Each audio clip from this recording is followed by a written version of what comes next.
Hi, this is Joseph DiVincenzo, Essex County Executive. Welcome to Inside Essex County.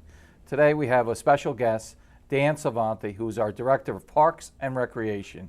He's been the director for the past 15 years, 7 years under the previous administration, and the last 8 years under my administration. And I have to tell you, there's no question under his leadership, Essex County Park System, no question, is moving in the right direction. So Dan, I just want to welcome you to Inside Essex County. Pleasure to be here, Joe. And thanks for your support. Thank you.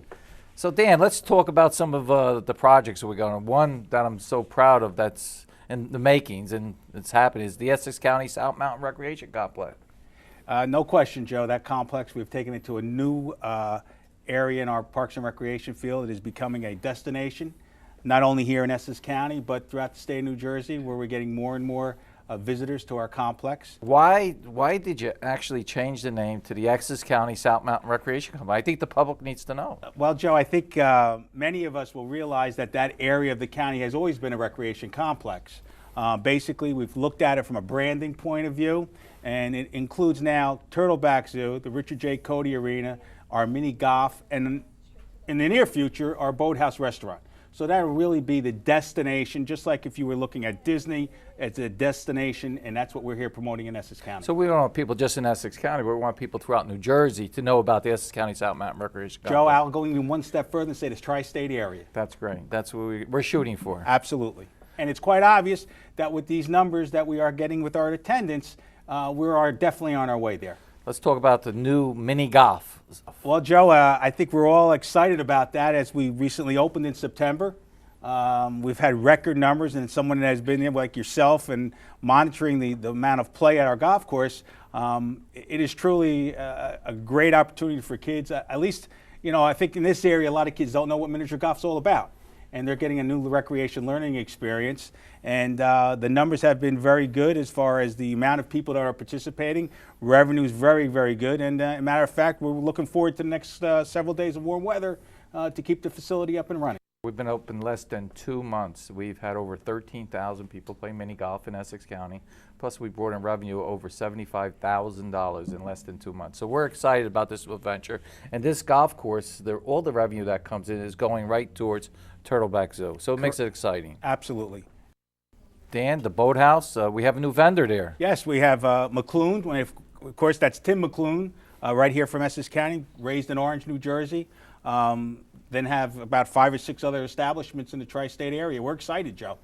You know, one's in Asbury, and I believe there's one in Longbridge and also in Woodbridge. Right. So I know he's excited about coming back home to Essex County. So we have something to look forward. And as far as the date, by March 1st, we'll be in the ground, and by August 1st, that restaurant will be open right here in Essex County. Dan, why don't we go to Turtleback Zoo?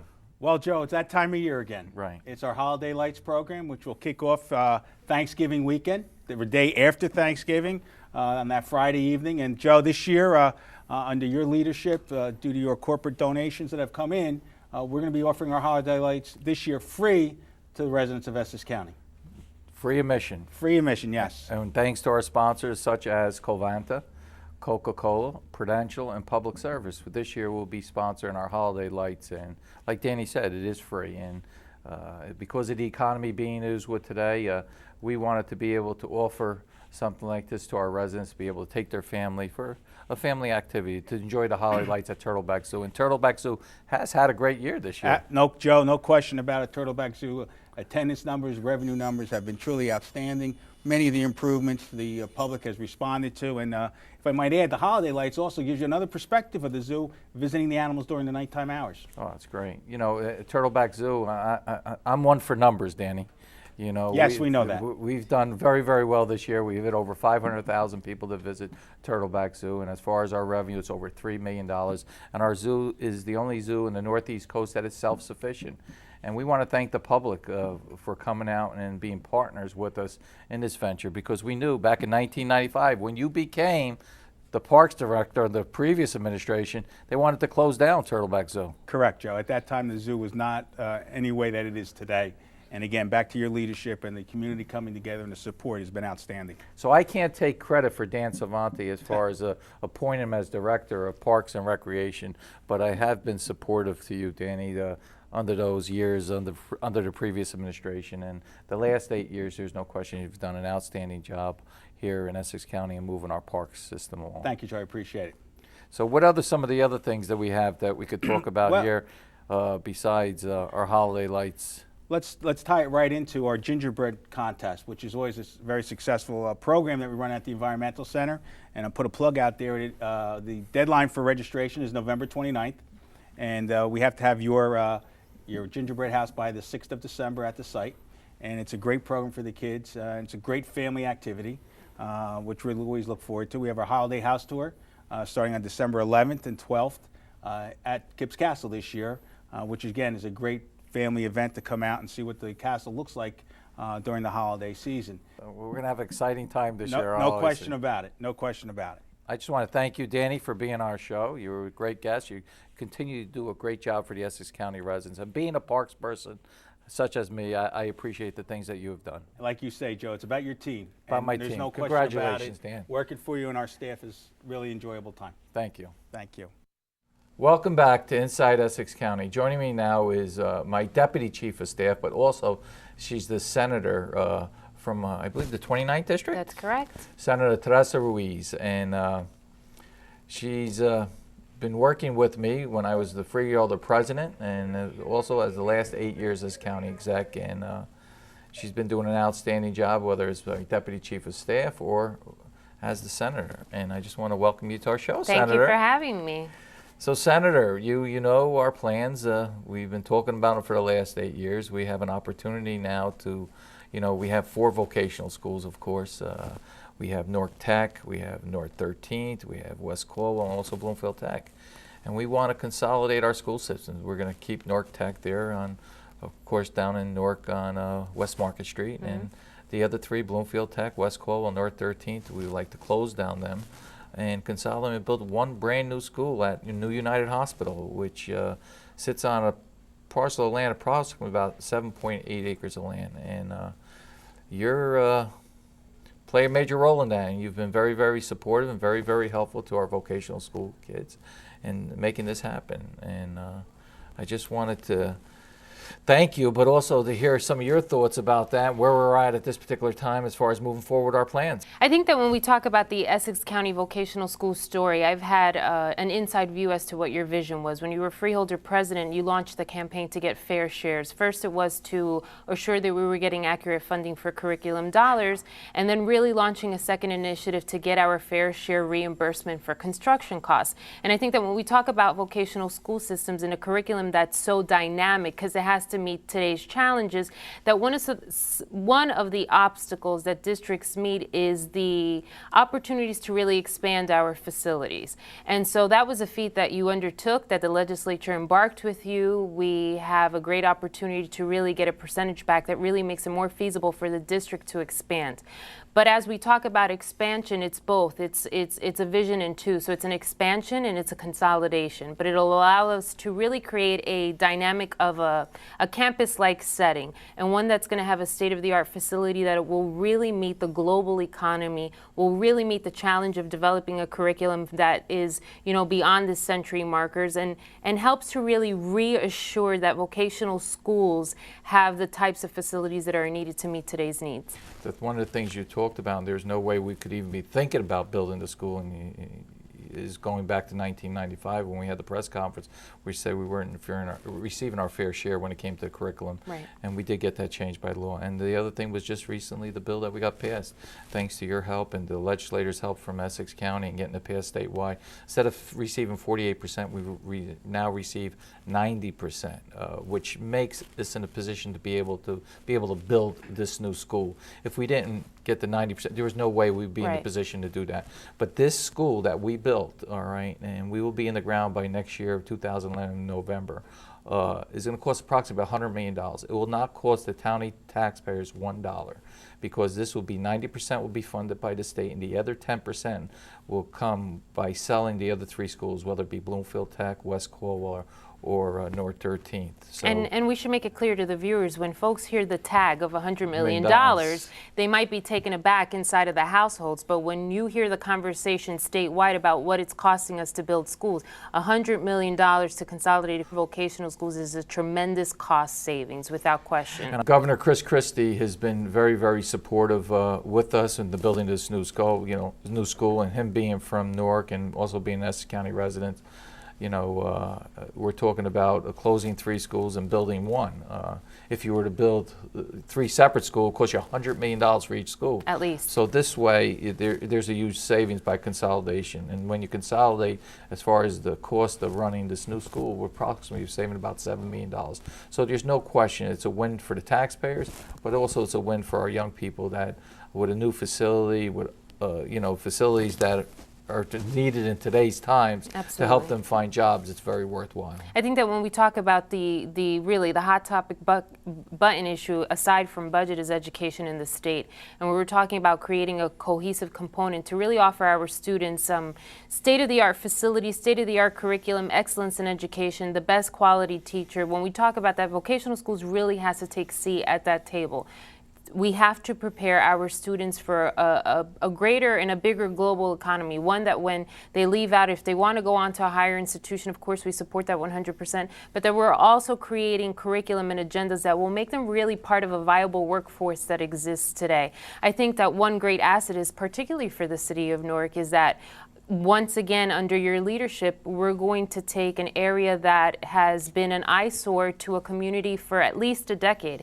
And from that kind of a desolate scenario to really create an academic of an institution of great excellence is something that speaks to the testament of your administration. The other thing is the one thing that you've been doing with their superintendent, Dr. Pinella, and a whole committee of people is going around looking at different schools.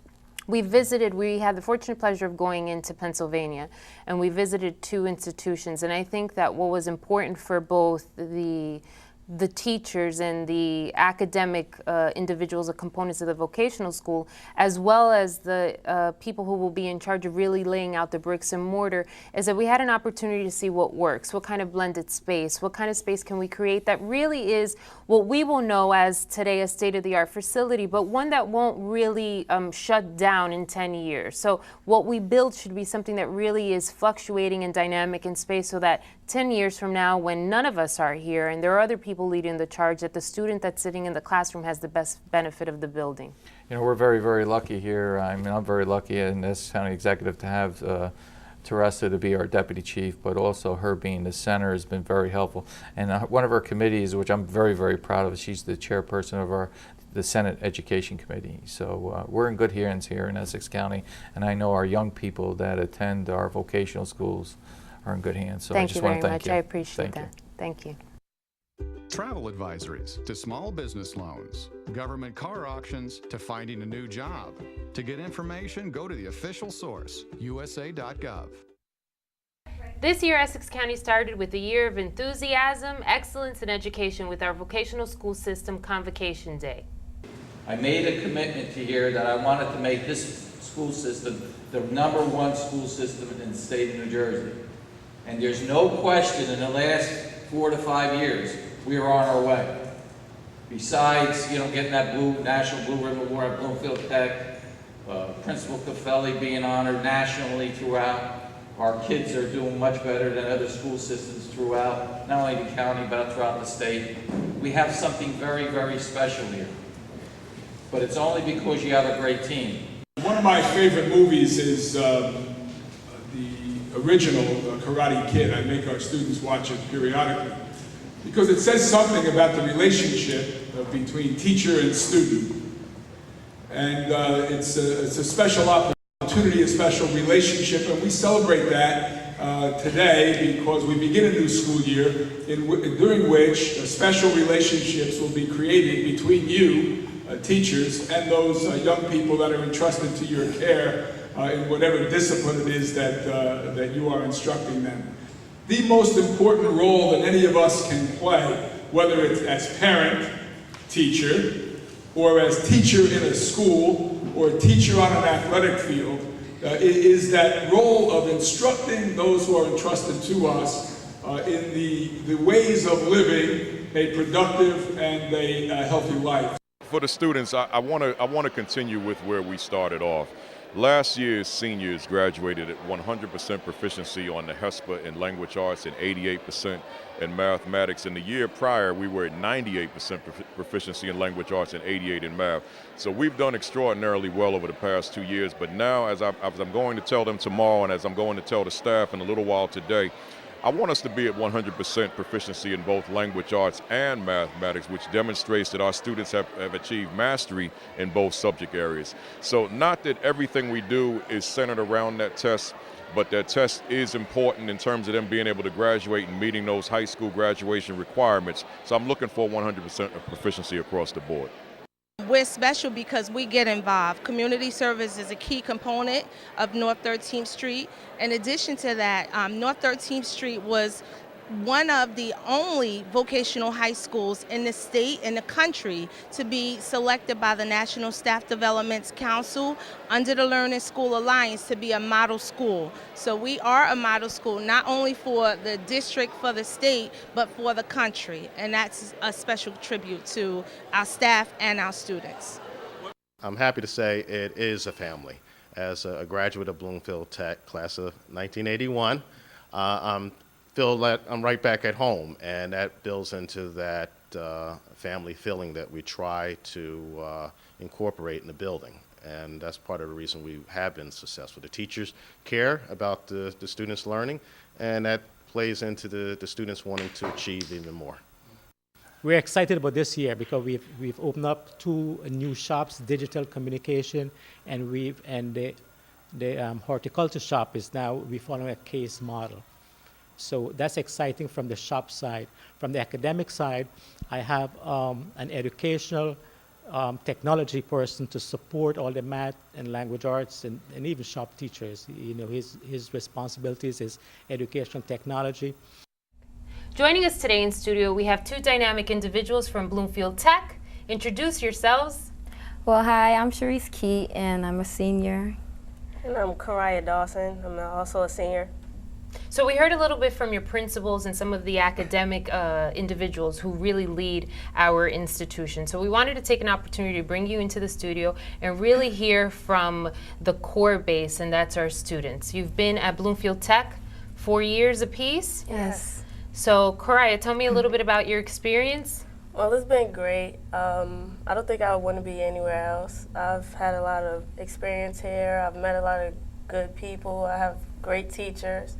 And I like it. What school did you come to prior? I came from Union Avenue Middle School in Irvington. Okay, from Irvington. Yes. And yourself? I love this school. I love the diversity, the great environment, and how we can choose from a number of shops where we want to study. And I came from Patrick FLE in East Orange, New Jersey. And I just love it. I love the teachers, I love the classes, and how it pushes us so we become stronger in the future. That's great news to hear. So senior year, it's a very year of making decisions, and there's a lot of excitement. So we're thinking about college, we're thinking about higher ed institutions. What kind of universities are you both looking at? Well, I'm looking at Syracuse University in New York. I was looking at Drexel University, Rutgers, New Brunswick, and Rowan, and I plan to study biomedical engineering. Fantastic. And I'm looking into Penn State. Also, I'll probably stay and go to Rutgers in New Brunswick. And I'm undecided about what I was studying. That's right. When I went to school, I must have changed my mind 7 times at least. But the point is to hear that the 2 of you are really using the 4 years that you had here as a great foundation and just really carrying on the Essex County name. Whatever university you attend, I'm sure it will be a great asset to that institution.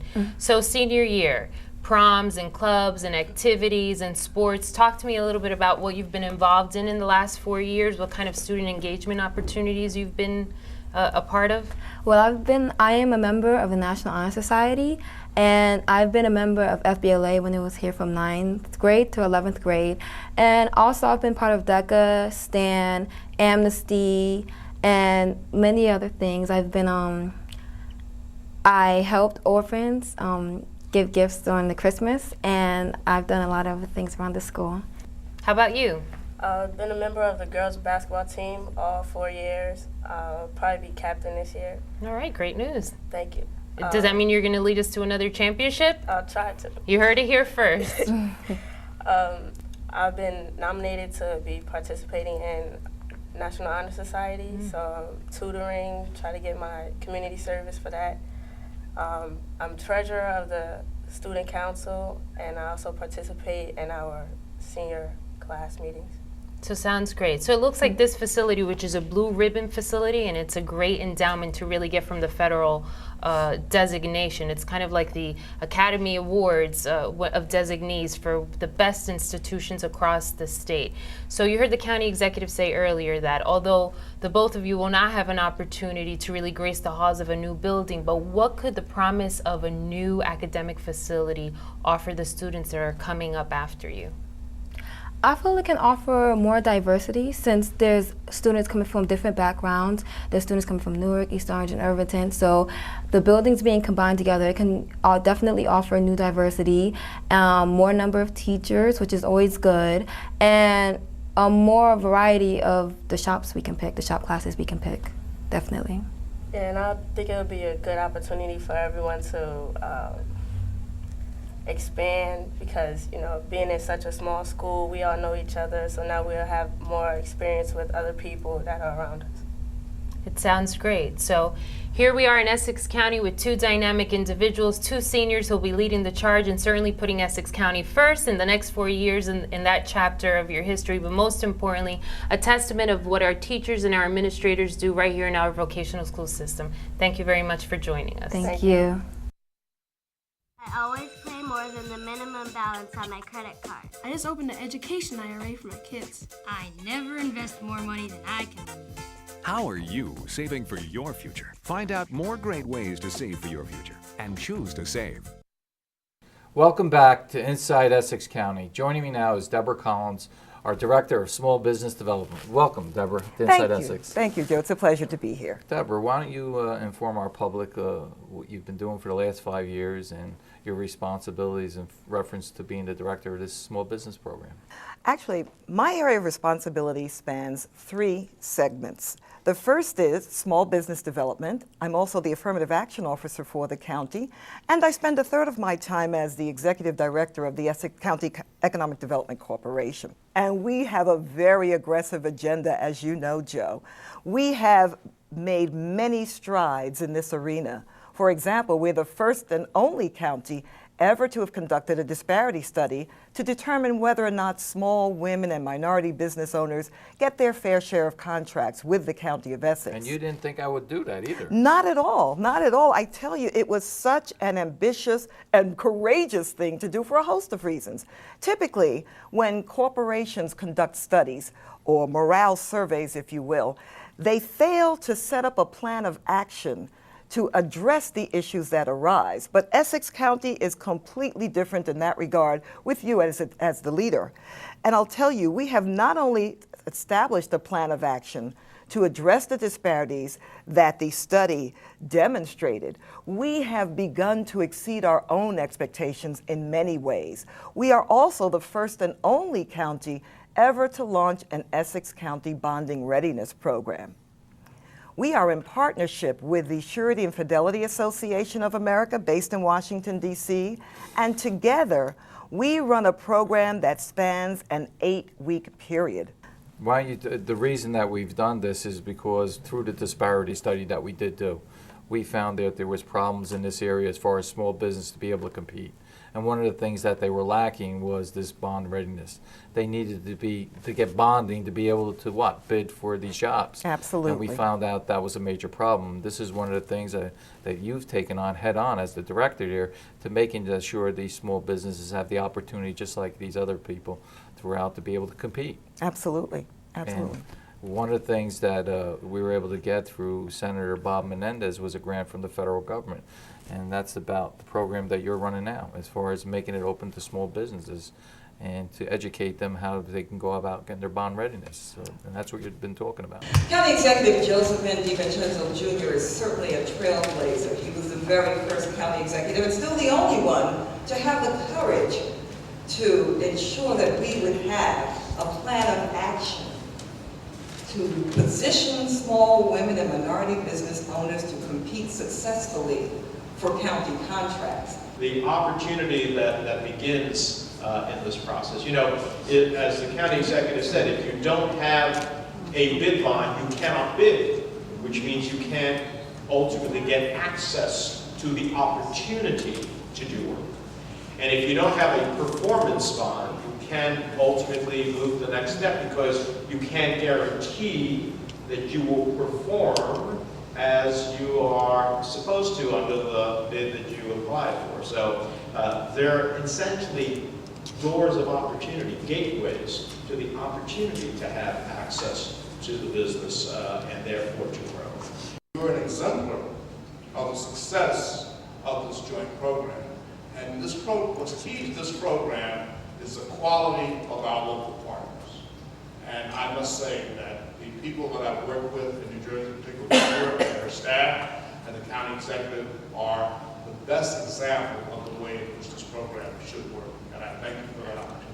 We were very fortunate to receive a congressional earmark in the amount of $359,300 to launch this program with the goal of ensuring that the participants become bonded and bondable for future projects. We've been very, very successful in this regard. And I want to add that while there are other bonding programs, ours is distinct. It's different in that we work closely with a bond producer, someone who is actually in the position to market, select, and pre-qualify vendors to ensure that they can become bonded or bondable to increase their capacity. To date, 62 vendors have completed our program. It's an 8-week series of workshops which comprise the educational component. Thereafter, the businesses have up to 1 year to actually get bonded or become bondable. To date, 17 businesses have achieved their goal, and we're thrilled. That's 27%. What really held me back from growing my business was the bonding capacity. And so when the opportunity presented itself to participate in this program, I was ecstatic to be able to participate. What the curriculum did for me in particular was that it really had me take a hard look at my strengths and weaknesses as a company and evaluate what I needed to improve and how to capitalize on what I was doing correctly. You know, our total budget for Essex County is $670 million. So we do a lot of work out there, whether it's construction or in other areas of the county where we do a lot of work, and all these small businesses, any place I go from one end to the other, how could we participate? And that's another thing that you were able to open up on our internet. Vendors are able to go online, and by the way, they can access the website from our county website. There's a hyperlink to it. They can go online, register, indicate a preference to receive either a telefax or an email notification apprising them of upcoming opportunities. And this, as a matter of fact, is something that does not exist in any other county. We allow them to select their commodity codes to indicate to us what their areas of specialization happen to be. And we enable them to get business registration certificates because, as you know, Joe, you cannot bid on a public contract in the state of New Jersey without a business registration certificate. So we are well on the move in this regard as well. You know, Deborah's office is located right on the 4th floor, right next to my office. And the reason I have her there because, to me, economic development, small business, that's where it's at. And I want to make sure that the public knows how committed I am to making sure that we help these small businesses, because to me, in some ways, they're better to help the small business as far as providing local jobs than some of these bigger companies and stuff. So I just want to thank you, Deborah, for the work that you've done the last 5 years and your staff, because you really put us on the map here, not only in Essex County, but in the state of New Jersey.